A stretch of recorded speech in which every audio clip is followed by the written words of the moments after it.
Fake news yan. Oh, fake news. Fake news. Fake news. O mga fake kayo.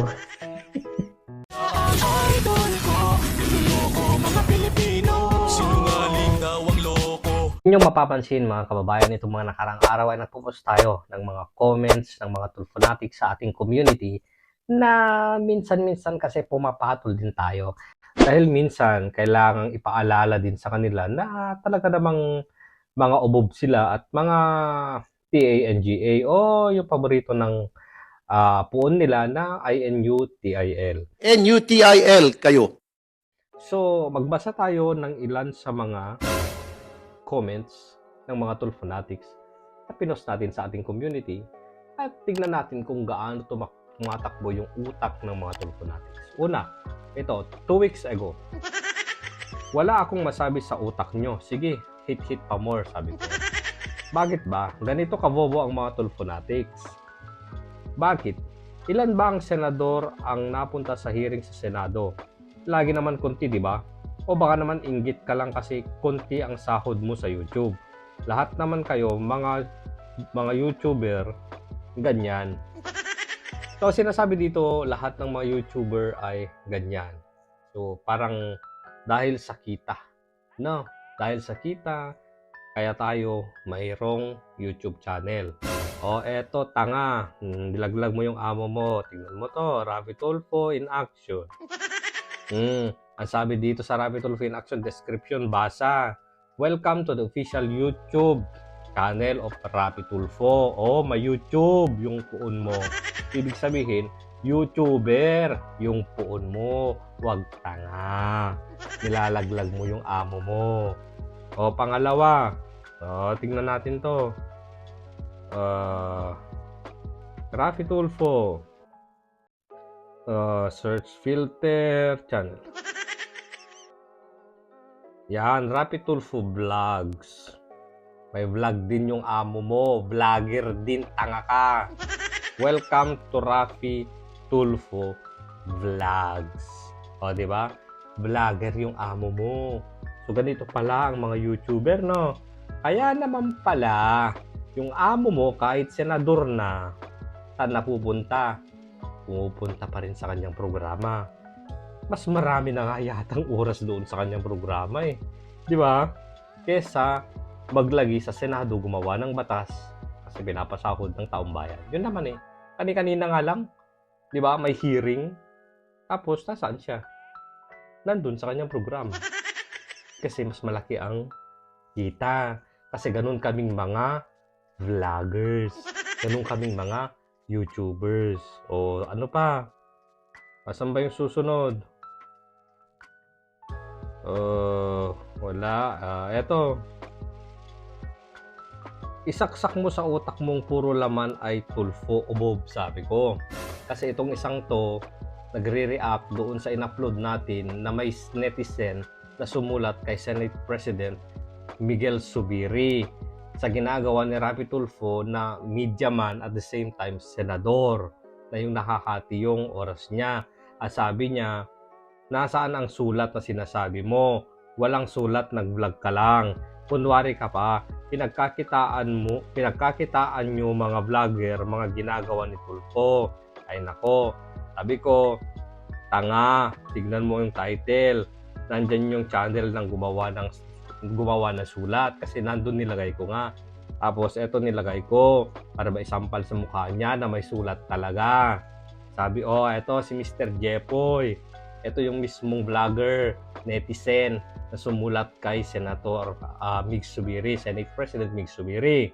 May pirma at according sa kanya, sa kanyang vlog ay pinadala na niya yung sulat na yan. Huwag kasing ubob, huwag kasing kukomment ng comment. Diyos ko po. Eto, ano ba to? Todo iwas ka, bobong kayo, bobong kriminal. Alam na natin yan. Si bobong criminals. Asan na ba? Eto, may sarili din silang dictionary. Tulfo Dictionary. Paki-comment ano meaning sa inyo ng crubentality.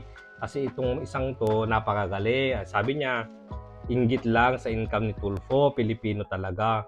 crew mentality. Alam naman namin, gets naman namin yung crew mentality. Ang ibig mong sabihin dyan, crab mentality. Kanya nga lang, kung hindi ka sigurado po sa English mo, kung hindi ka sigurado sa itatype mo, sana ang ginawa mo na lang dito, ang nilagay mo na lang, utak talangka.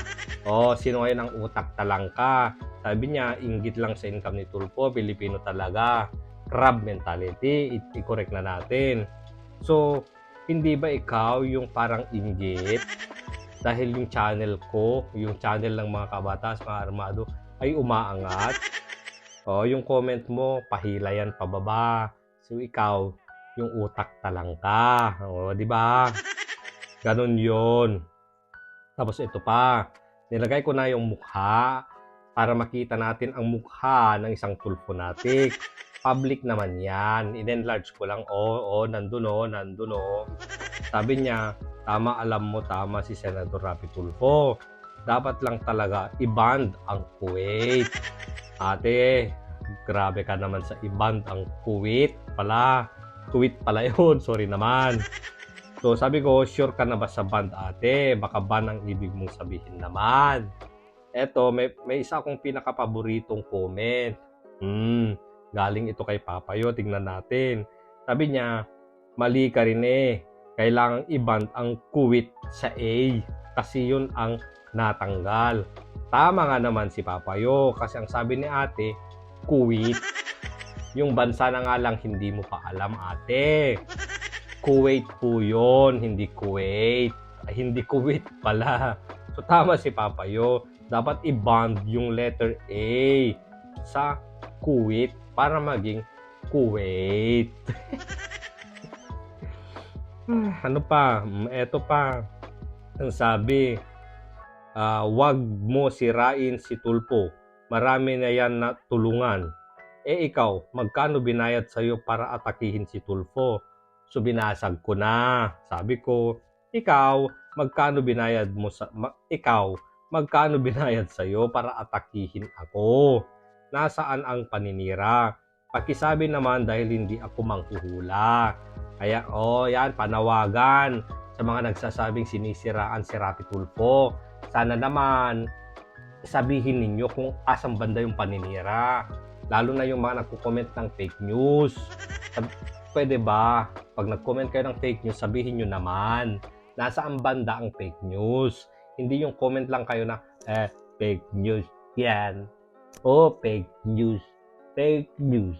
Fake news. Mga fake kayo. Dapat sabihin nyo kung nasaan yung fake news. At kung fake news man, na-correct din namin sana. Pero wala naman kayong masabi kung nasaan banda yung fake news. Maka-comment lang kayo ng fake news, tama na. Ganyan kayong mga Tulfonatics. Eto pa. Last na. Sige, kaya mo yan. Sarap sandukin ng utak. Sabi ko. Ano bang sinabi niya? Sabi kasi niya, pausbong pa lang na vlogger, babagsak agad kasi mali ang tinira. Comment. Reply pala. Eto. Yung mga vlogger nyo, hindi man lang naranasang masabihang umusbong. Kakaumpisa pa lang kasi, bagsak na. Diba? Tama naman. Nung ako nag-uumpisa, kinukutya ako ng mga vlogger ni Tulfo. Hindi daw ako umangat. Hindi daw ako lalago. Promote na ng amo ang channel, hindi lumago. Baka nga 90% ng nanonood dyan Promote daw ng amo ang channel, di na lumago. Bakit ikaw hindi rin lumago? Nasaan na sila ngayon? Sino ang hindi lumago ngayon? Kaya dyan kayo mag-isip-isip, mga vloggers ni Tulfo, kung ano ba ang mali sa inyo. Bakit yung mga kabatas at armado na mga vloggers, mga kritiko ni Rapi Tulfo, umaangat sa inyo, walang naniniwala? Bakit hindi kayo makakonvince ng mga taong magsusubscribe sa inyo at manonood? Nag-umpisa ako, ganyan na ang mga views ninyo. Hanggang ngayon, ganyan pa rin ang views ninyo. Kayo na lang yung naniniwala sa mga sarili ninyo. Yun lang. Bye-bye.